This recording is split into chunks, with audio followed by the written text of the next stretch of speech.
Quel est le rôle d'un ou d'une députée? Nous avons suivi l'une d'elles, Jeannine Dubié, élue des Hautes-Pyrénées. Après 10 ans de mandat, elle ne se représente pas. Régis Cotias, Emmanuel Fillon.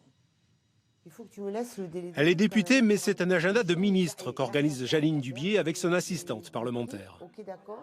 D'accord, je monte pour le Conseil national de l'énergie, je prends l'avion à 7 heures et tu m'as reprogrammé un avion à 6h10.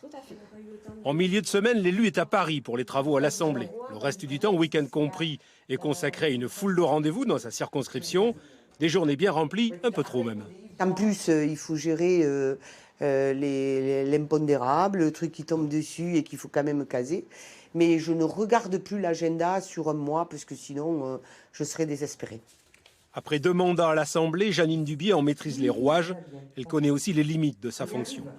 9000 amendements, des centaines d'interventions en commission ou dans l'hémicycle, et partie la plus visible, 37 questions au gouvernement pour au final une loi adoptée. Une députée assidue et bosseuse, mais siéger dans l'opposition reste une tâche ingrate. Après, j'ai eu des moments où effectivement je me disais qu'on ne servait à rien. Voilà, parce que quand on est minoritaire, quand on est dans l'opposition et qu'il y a une forte majorité, parfois on a l'impression de crier dans le désert, mais on peut être entendu tout de même. La députée profite des multiples inaugurations pour discuter et converser souvent avec d'autres élus. L'occasion aussi de découvrir les réalités de la vie quotidienne de ses électeurs. Et donc c'est votre activité de télétravail, en fait, plutôt que de le faire tout seul, à la maison, isolé, voilà, vous venez ici.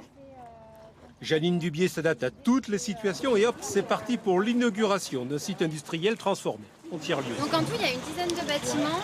Le site donc, fait 10 hectares. Il y a 4 hectares de friches, 6 hectares de prairies. La députée doit se montrer disponible et surtout très présente. En fait, elle est partout. Ici, on est dans un coin où les gens sont très attachés à ça, aux fêtes locales. Et moi, il m'arrive le dimanche, en fait, entre 11h et 14h30, de faire 3 fêtes locales.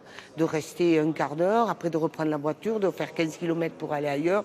Bon, voilà. Mais pour le maire, pour la population, ils ont vu la personne et donc ils disent, on compte, quoi. Voilà, on n'est pas... et ils sont heureux de ça. Alors, moi aussi, voilà, je suis heureuse pour eux. Alors...